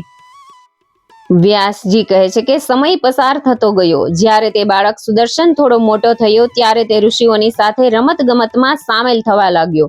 એક સમયની વાત છે. એક મુનિકુમાર ત્યાં આવ્યો અને મજાકમાં વિદલને ક્લીબ કહીને બોલાવ્યો. આ ક્લીબ શબ્દમાં પ્રથમ ક્લી અક્ષર છે. તે સુદર્શને સ્પષ્ટ રીતે સાંભળ્યો અને તેને તે શબ્દ યાદ રહી ગયો. આ અનુસ્વાર રહિત શબ્દને તે વારંવાર રટવા લાગ્યો. ક્લી આ કામબીજ નામનો ભગવતી જગદંબિકાનો બીજ મંત્ર છે. આ મંત્ર સુદર્શનના મનમાં ઠસી ગયો. તે હરતા ફરતા ખાતા રમતા આ બીજ મંત્રનો જપ કરવા લાગ્યો. ઊંઘમાં પણ આ મંત્ર તેની સ્મૃતિમાંથી હટતો ન હતો. કામબીજ મંત્રના પ્રભાવથી તે સાંગોપાંગ, ધનુર્વેદ, નીતિશાસ્ત્ર તથા તમામ શાસ્ત્રોનો જ્ઞાતા બની ગયો. એકવાર દેવી ભગવતીએ સુદર્શનને સાક્ષાત દર્શન આપીને કૃતાર્થ કર્યો. દેવી જગદંબિકાના દર્શન કરીને રાજકુમાર સુદર્શન પ્રસન્ન થઈ ગયો. જગત જનનીની કૃપાથી તેને દિવ્ય ધનુષ્ય અને કેટલાક તીક્ષ્ણ બાળ અને ભાથું અને કવચ મળી ગયા હતા. કાશી નરેશની એક અતિ પ્રિય કન્યા હતી. તેનું નામ શશિકલા હતું. તેને ખબર પડી કે અહીં નજીકના વનમાં આવેલા મુનિ આશ્રમમાં કોઈ એક રાજકુમાર રહે છે. સર્વે લક્ષણોથી યુક્ત તે રાજકુમારનું નામ સુદર્શન છે. તે શૂરવીર અને એટલો સુંદર છે કે જાણે બીજો કામદેવ. ત્યારે તેને સુદર્શનને પતિ બનાવવાની ઈચ્છા થઈ. તે દિવસે રાત્રિના સમયે સ્વપ્નમાં ભગવતી જગદંબિકા શશિકલા પાસે પધાર્યા અને તેને આશ્વાસન આપીને સ્વસ્થ ચિત્તે કહેવા લાગ્યા, સુદર્શન મારો ભક્ત છે. મારી યાજ્ઞા માનીને સંપૂર્ણ કામનાઓ પૂરી કરનાર તે સુદર્શન હવે તારો થઈ ગયો. શશિકલાનું સ્વયંવર. વ્યાસજી કહે છે કે રાજકુમાર સુદર્શન પાસે કોઈ સહાયક ન હતો કે ન તો તેની પાસે કોઈ સંપત્તિ હતી કે ન તો તે સુરવીર હતો. માત્ર ભગવતી જગદંબિકાનો કામબીજ મંત્ર તેના હૃદયમાં વસી ગયો હતો. તે મંત્ર જપના પ્રભાવથી સુદર્શનને બધી સિદ્ધિઓ વરી હતી. શૃંગવેરપુરના અધ્યક્ષ નિષાદે સુદર્શન પાસે આવીને એક ઉત્તમ રથ આપ્યો. સુદર્શને તેનો સહર્ષ સ્વીકાર કર્યો અને મિત્રતાનો હાથ લંબાવવા આવેલા રાજા નિષાદનું ફળ ફૂલોથી યથોચિત સ્વાગત કર્યું. ત્યાર પછી ઉત્તમ વ્રતનું પાલન કરનારા તે મુનિઓએ મનોરમાને કહ્યું કે હે સુમુખી, હવે તમારો આ પુત્ર ભૂમંડળનો સમ્રાટ બનશે. વ્યાસજી કહે છે કે સુદર્શનને બધી વિદ્યાઓ સુલભ હતી. તે રાજકુમાર રથ ઉપર બેસીને જ્યાં જતો ત્યાં એકલો હોવા છતાં તેના પ્રકાશથી એવું લાગતું હતું કે તેની સાથે અક્ષોહિણી સેના હોય. બધા જ મનોરથો પૂરા કરવા વાળી તે કલ્યાણમયી દેવીને સુદર્શને પોતાના જ્ઞાનનો વિષય બનાવી લીધા હતા. તેથી તેના બધા જ કાર્ય સિદ્ધ થયા. આ બાજુ રાજા સુબાહુએ તેની કન્યા શશિકલા વિવાહ યોગ્ય થઈ છે એવું જાણીને ખૂબ સાવધાનીપૂર્વક તેના સ્વયંવરની તૈયારી કરાવી. મહારાજ સુબાહુના દરબારમાં ઈચ્છા સ્વયંવર યોજાયો હતો. શશિકલાના મનમાં ઉદ્વેગ થયો. તેણે તેની એક સખીને કહ્યું, તું એકાંતમાં જઈને મારી માતાને કહી દે કે હું મારા મનથી ધ્રુવ સંધિ રાજાના કુમારને પતિ રૂપે વરી ચૂકી છું. ભગવતી જગદંબિકાની કૃપાથી આ રાજકુમાર મારો પતિ બની ચૂક્યો છે. વ્યાસજી કહે છે કે શશિકલાની સખીનું વચન સાંભળીને રાણીએ રાજા આવ્યા પછી તેમને બધી વાત કહી સંભળાવી. આ સાંભળીને રાજા સુબાહુને ખૂબ જ આશ્ચર્ય થયું. વારંવાર હસીને તેણે તેના પત્ની વિદર્ભ રાજકુમારીને સ્પષ્ટ વાત કહી કે સુંદરી, તો આ બાળક વિશે જાણે છે ને? તેને રાજ્યમાંથી કાઢી મૂક્યો છે. નિર્જન વનમાં એકલો તેની માં સાથે રહે છે. આવો નિર્ધન છોકરો મારી કન્યાનો પતિ થવાનો અધિકારી કઈ રીતે બની શકે? તો શશિકલાને કહી દે કે સ્વયંવરમાં એકથી એક વધીને સંપત્તિશાળી રાજાઓ આવશે. વ્યાસજી કહે છે કે રાજન, આ સાંભળીને શશિકલાએ તરત જ એક બ્રાહ્મણને ભરદ્વાજ મુનિના આશ્રમે મોકલ્યો. તેણે તે બ્રાહ્મણને વિનંતી કરી કે આપ એવી રીતે સુદર્શનની પાસે જાઓ કે આ સમાચાર મારા પિતાશ્રી ન જાણી શકે અને સુદર્શનને મારો સંદેશો આપજો કે મારા માતા પિતાએ મારા સ્વયંવરની બધી તૈયારી પૂરી કરી છે, પરંતુ હું તો અત્યંત પ્રસન્નતાથી બધી રીતે આપને પતિ રૂપે વરી ચૂકી છું. ભગવતીએ મને સ્વપ્નમાં કહ્યું છે કે આપ મારા પતિ થશો. દેવ બળને સર્વોપરી માનીને આપ આજે જ અહીં પધારો. આ પ્રમાણે કહ્યા પછી દક્ષિણા આપીને શશિકલાએ તે બ્રાહ્મણને મોકલી આપ્યો. તે બ્રાહ્મણ તરત જ ભરદ્વાજજીના આશ્રમે જઈને સુદર્શનને બધી વાત કહીને તે પાછો આવ્યો હતો. વ્યાસજી કહે છે કે રાજન પોતાના પુત્ર સુદર્શનને સ્વયંવરમાં જવાની તૈયારી કરતો જોઈને તેની માતા મનોરમાને ખૂબ દુઃખ થયું. તે કહેવા લાગી કે પુત્ર, આજે તું ક્યાં જવાની તૈયારી કરી રહ્યો છે? અરે બેટા, આ સમાજ તો રાજાઓનો છે. જેણે મારા પિતાશ્રીને મારી નાખ્યા હતા તે રાજા પણ સ્વયંવરમાં આવશે. સંભવ છે ત્યાં તારા એકલા જવાથી તે તને પણ મારી નાખે. સુદર્શને કહ્યું કે કલ્યાણમયી માં, જે થવાનું છે તે તો થઈને જ રહેશે. ભગવતીની કૃપાથી મારા મનમાં સહેજ પણ ભય નથી. વ્યાસજી કહે છે કે આ પ્રમાણે કહી સુદર્શન રથમાં બેસીને જવા તૈયાર થયો. માતા મનોરમાએ તેને અનેક આશીર્વાદની સાથે તેના વિચારનું સમર્થન કર્યું. માતા મનોરમા ભયભીત બનીને કાંપવા લાગી. તેણે કહ્યું કે બેટા, હું પણ તારી સાથે આવું છું. આમ કહીને તે તેની દાસી સાથે ઘરેથી નીકળી ગયા. બ્રાહ્મણોએ આશીર્વાદ આપ્યા. હવે તે બધા આનંદપૂર્વક ત્યાંથી નીકળ્યા. રઘુવંશી, સુદર્શન, મનોરમા અને દાસી ત્રણે એક જ રથમાં બેસીને સમયસર કાશી પહોંચી ગયા હતા. તેમના આવવાના સમાચાર જાણીને ત્યાંના રાજા સુબાહુએ તેમનું યથોચિત સ્વાગત કર્યું. રાજા યુધાજીત પણ તેમના દોહિત્ર સાથે ત્યાં આવ્યો હતો અને બીજા પર્વતીય પ્રદેશોના ઘણા પ્રતાપી યોદ્ધા પણ આ સ્વયંવરમાં સામેલ થયા હતા. સ્વયંવરમાં રાજાઓ વચ્ચે વિવાદ. વ્યાસજી કહે છે કે બીજા દિવસે શુભ મુહૂર્તમાં રાજા સુબાહુએ તેના ભવ્ય મહેલમાં રાજાઓને બોલાવ્યા. ત્યાં અનેક મંચ હતા. બધા રાજાઓ મનોહર આભૂષણોથી સજ્જ થઈને તે મંચ ઉપર બેસી ગયા. એટલામાં રાજા સુબાહુના મહેલ ઉપર વાજિંત્રોના ગગનભેરી ધ્વનિ થવા લાગ્યા. તે જ વખતે રાજકુમારી પણ સ્નાન કરીને વસ્ત્રાભૂષણોથી સારી રીતે સજ્જ થઈને આવી રહી હતી. લગ્ન માટેના તમામ શણગાર તેની શોભામાં અભિવૃદ્ધિ કરતા હતા. તે સાક્ષાત લક્ષ્મી જેવી દિવ્ય લાગતી હતી. તેના પિતા સુબાહુએ હસીને તેને કહ્યું કે બેટી, ઊભી થા અને હાથમાં ફૂલોની માળા લઈને રાજભવનમાં ચાલ. જો આજે અનેક રાજાઓ આવેલા છે, તેમાં હે પુત્રી, તને જે યોગ્ય, ગુણવાન, રૂપવાન અને ઉત્તમ કુળનો જે રાજા પસંદ આવે તેને વરમાળા પહેરાવજે.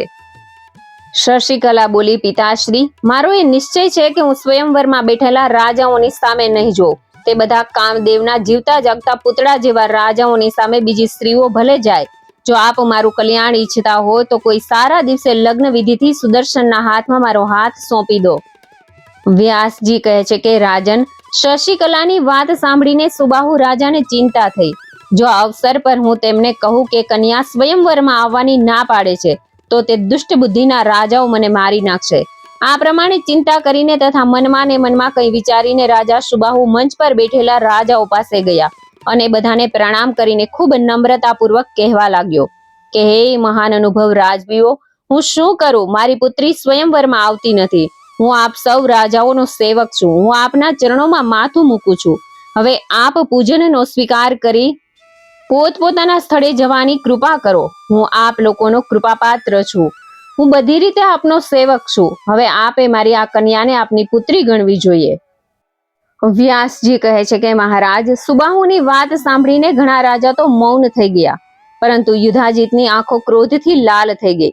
અત્યંત ક્રોધિત થઈને સુબાહુને કહેવા લાગ્યો કે રાજા, તું અત્યંત મૂર્ખ છે. તો શા માટે સ્વયંવરમાં રાજાઓને બોલાવ્યા? શું તું આ બધા રાજાઓનું અપમાન કરીને સુદર્શન સાથે તારું કન્યાનું લગ્ન કરવા ઈચ્છે છે? હમણાં જ તારો વધ કરીને પછી સુદર્શનને પણ મારા હાથે કાળનો કોળિયો બનાવીશ અને પછી તારી આ કન્યાનું લગ્ન મારા દોહિત્ર સાથે કરાવીશ.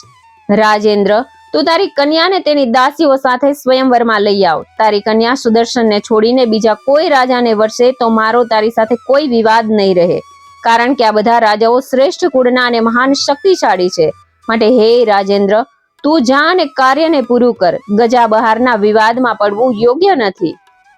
વ્યાસજી કહે છે કે યુદ્ધાજીતના ઉશ્કેરણીજનક વચન સાંભળીને સુબાહુના શોકનો પાર ન રહ્યો. નિશાસો નાખતા તે મહેલમાં જઈને આર્તનાદે પોતાની પત્નીને કહેવા લાગ્યો કે હે પ્રિયે, તું ધર્મને ઓળખે છે. તું પુત્રીને સમજાવ કે સ્વયંવરમાં ભયંકર ક્લેશ ઉભો થયો છે. આવા સમયે મારે શું કરવું? હું પોતે કંઈ કરી શકું તેમ નથી, કારણ કે હું તો તારા વશમાં છું. વ્યાસજી કહે છે કે રાજા સુબાહુની વાત સાંભળીને રાણી તેની પુત્રી પાસે ગયા અને બોલ્યા કે બેટી, મહારાજ અત્યંત દુઃખી છે. જો હઠ કરીને તો સુદર્શન સાથે જ લગ્ન કરીશ તો પરાક્રમી યુધાજીત તમને અને અમને અવશ્ય મારી નાખશે. માતા પિતાની વાત સાંભળીને શશિકલાને સહેજ પણ ભય ન લાગ્યો. તે નિર્ભયતાથી બોલી, આપ નિશ્ચિંત થઈને લગ્નના વિધિનું પાલન કરીને મને સુદર્શનના હાથમાં સોંપી દો. જેના નામનું કીર્તન કરવાથી અનેક દુઃખો ટળી જાય છે, તે જ ભગવતી ચંદ્રિકા કલ્યાણ કરશે. આજ રાત્રે વૈદિક વિધિથી સુદર્શન સાથે મારું લગ્ન કરાવી દો. હું એકલી જ સુદર્શન સાથે ચાલી જઈશ. શશિકલાનો સુદર્શન સાથે વિવાહ. વ્યાસજી કહે છે કે રાજા સુબાહુનું અંતઃકરણ અત્યંત પવિત્ર હતું. તે પુત્રીની વાત સાંભળીને રાજાઓ પાસે ગયો ને બોલ્યો કે હે રાજાઓ, આજે આપ લોકો પોતપોતાના મુકામે પધારો. સ્વયંવરનો કાર્યક્રમ આવતીકાલ પર મુલતવી રાખ્યો છે. ફરીથી આવતીકાલે આ સભા મંડળમાં પધારજો. આપણે બધા સાથે મળીને વિવાહ કાર્યક્રમ વિધિવત પૂરો કરીશું. આજે મારી પુત્રીનું સ્વયંવર મંડપમાં આવવું બિલકુલ સંભવ નથી. રાજા સુબાહુની વાત સાંભળીને ત્યાં બેઠેલા બધા રાજાઓ પોતપોતાના સ્થાને ચાલ્યા ગયા. આ બાજુ સુબાહુએ લગ્નનો સમય નક્કી કર્યો.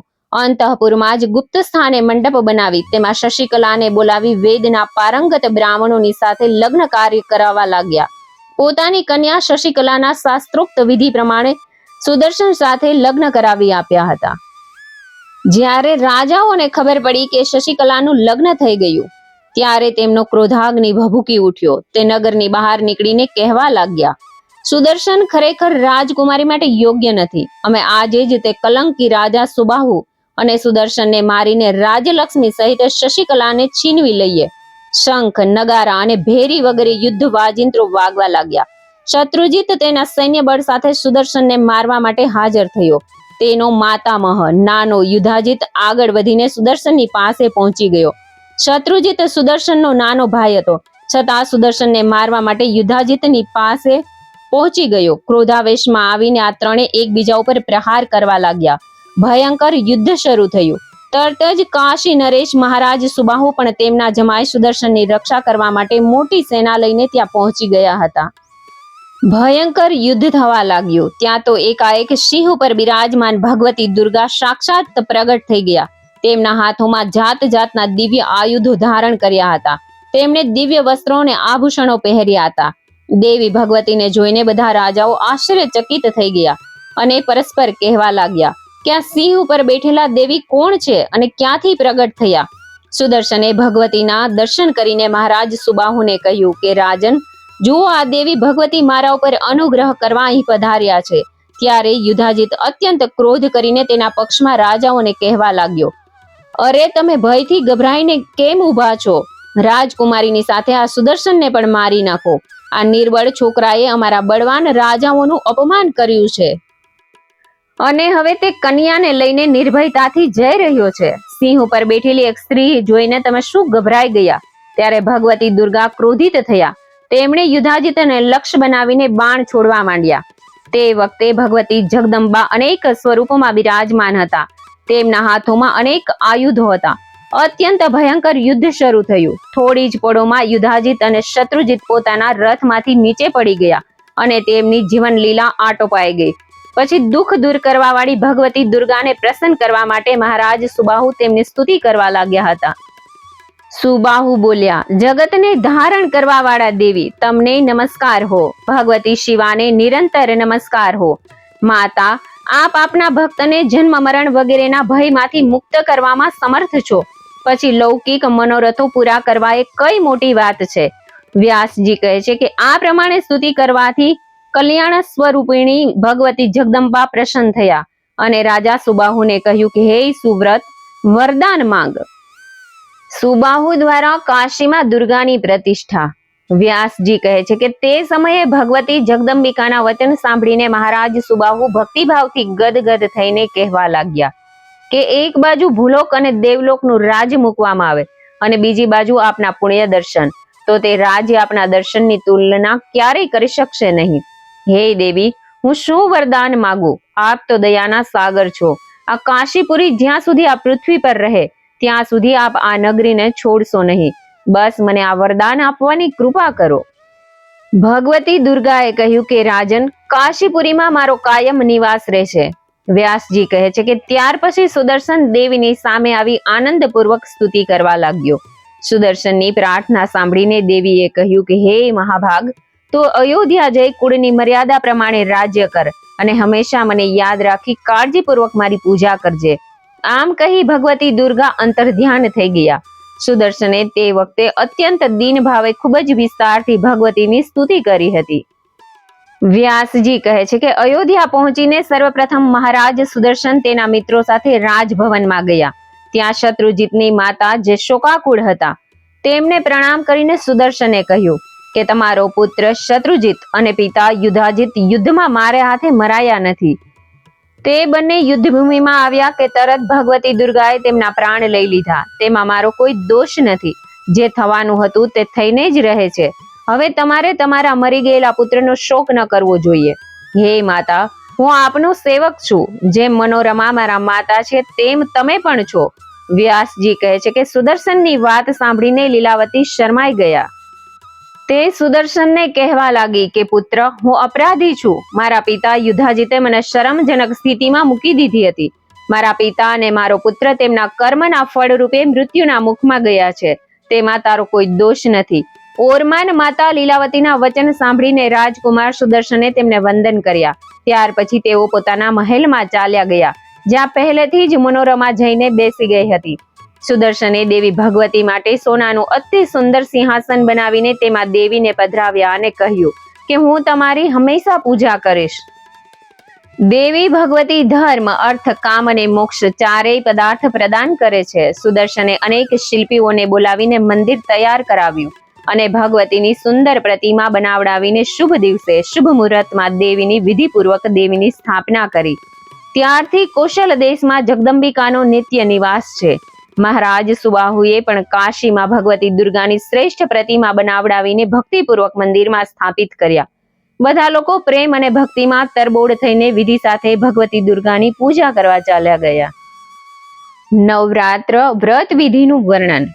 જન્મજયે પૂછ્યું કે હે બ્રાહ્મણ શ્રેષ્ઠ, નવરાત્ર વ્રત કરવાનું ફળ શું છે અને તેની વિધિ શી છે તે કૃપા કરીને જણાવો. વ્યાસજી કહે છે કે રાજન, ચૈત્ર અને આસોના પવિત્ર મહિનામાં ભક્તિપૂર્વક આ પૂજા કરવી જોઈએ. અમાસના દિવસે બધી સામગ્રી એકઠી કરી લેવી જોઈએ. તે દિવસે એક જ વાર સાદું અને હલકું ભોજન લેવું જોઈએ. આ દિવસે સમથળ જમીન ઉપર મંડપ બનાવવો.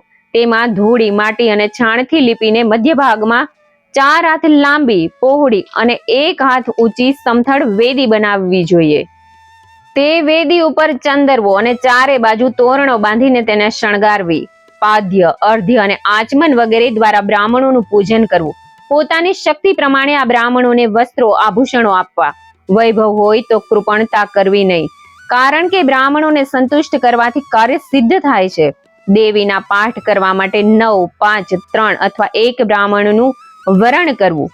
વેદી પર રેશમી વસ્ત્ર બિછાવીને તેના ઉપર સિંહાસન મૂકવું. સિંહાસન પર દેવીની પ્રતિમા પધરાવવી. પ્રતિમા 4 ભુજાઓ વાળી અને 4 ભુજાઓમાં આયુધો ધારણ કરેલા હોવા જોઈએ. નંદાતિથિ અથવા પ્રતિપદામાં હસ્ત નક્ષત્ર હોય તો પૂજન માટે ઉત્તમ ગણવામાં આવે છે.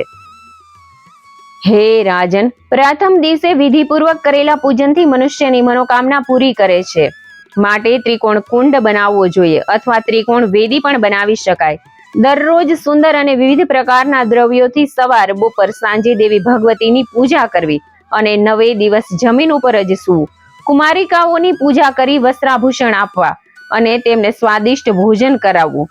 પહેલા દિવસે આ રીતે એક કન્યાનું પૂજન કરવું અને પછી ક્રમશઃ એક કન્યા વધારતા જઈને 9મે દિવસે 9 કન્યાઓનું વિધિવત પૂજન કરવું જોઈએ. કોઈ રાજાને વિદ્યા, વિજય, રાજ્ય અને સુખની ઈચ્છા હોય તો પણ તેને ભગવતી જગદંબિકાની નિરંતર પૂજા કરવી. શત્રુઓનો નાશ કરવા માટે ભગવતી કાલિકાની ભક્તિપૂર્વક આરાધના કરવી. ભગવતી ચંડિકાની આરાધનાથી ઐશ્વર્ય અને ધનની પૂર્તિ થાય છે. હે રાજન, કોઈને વશ કરવા, મોહિત કરવા, દુઃખ દારિદ્ર્યનો નાશ કરવા અથવા તો યુદ્ધમાં વિજય મેળવવા માટે ભગવતી શાંભવીની આરાધના કરવી જોઈએ. કોઈ મહાન કાર્યની સિદ્ધિ માટે અથવા દુષ્ટ શત્રુના સંહાર માટે ભગવતી દુર્ગાની પૂજા કરવી જોઈએ. ઘોર પાપી પણ જો નવરાત્ર વ્રત કરે તો બધા જ પાપોથી તેનો ઉદ્ધાર થઈ જાય છે. પૂર્વકાળની વાત છે. એક નિર્ધન વૈશ્ય હતો. તે ખૂબ જ દુઃખી હતો. રાજન, કૌશલ દેશના કોઈ સજ્જનને ઘેર તેનું લગ્ન થયું હતું. તેને ઘણા સંતાનો થયા, પણ તેમની ઈચ્છાઓને પૂરી કરી શકતો નહીં. છતાં તે સદા ધર્મનું આચરણ કરતો હતો. ઉત્તમ ગુણોને કારણે સુશીલ નામે ઓળખાતો હતો. પોતાની દરિદ્રતાથી કંટાળીને તેણે એક દિવસ શાંત મૂર્તિ મુનિને પોતાની દરિદ્રતા કઈ રીતે દૂર થાય તે વિશે પૂછ્યું. વ્યાસજી કહે છે કે રાજેન્દ્ર, સુશીલ વૈશ્યની વાત સાંભળીને તપસ્વી બ્રાહ્મણને હર્ષ થયો. તેણે વૈશ્યને કહ્યું કે વૈશ્ય વર્ગ, તો હવે શ્રેષ્ઠ એવું નવરાત્ર વ્રત કર. આ વ્રતમાં ભગવતી જગદંબિકાની પૂજા હવન કર અને બ્રાહ્મણોને ભોજન કરાવવું પડશે. હંમેશા આ વ્રત નિયમ પ્રમાણે કરવાથી જ્ઞાન અને મોક્ષ પણ પ્રાપ્ત થાય છે. સુખ સંપત્તિ અને સંતાનની વૃદ્ધિ થાય છે તથા શત્રુનો કોઈ દાવ કામયાબ નીવડતો નથી. ભગવાન શ્રી રામને વનવાસ થયો હતો, સીતાનું હરણ થયું હતું, ત્યારે કિષ્કિંધામાં તેમણે આ વ્રત કર્યું હતું. નવરાત્ર વ્રત કરીને ભગવતી જગદંબિકાની ઉપાસના કરી ત્યારે તેમને જનકપુત્રી સીતાજી પાછા મળ્યા હતા. વ્યાસજી કહે છે કે રાજન, બ્રાહ્મણની આ વાત સાંભળીને તે સુશીલ વૈશ્ય તેમને પોતાના ગુરુ બનાવ્યા અને તેમની પાસેથી માયાબીજ નામના ભુવનેશ્વરી મંત્રની દીક્ષા લીધી. ત્યાર પછી નવરાત્ર વ્રત કરીને સંયમપૂર્વક ઉત્તમ ભક્તિ સાથે તેણે તે જપનો આરંભ કર્યો. 9મા વર્ષના અંતિમ નવરાત્રની 8મના દિવસે રાત્રિના સમયે ભગવતી પ્રગટ થયા અને તે વૈશ્યને દર્શન આપ્યા અને અનેક પ્રકારના વરદાન આપીને તેને કૃત્ય કરી દીધો હતો. ઇતિ શ્રી શ્રીમદ ભગવદ ગીતામાં 3જો સ્કંધ સમાપ્ત. જય માતાજી, જય ભગવતી, જય જગદંબિકા.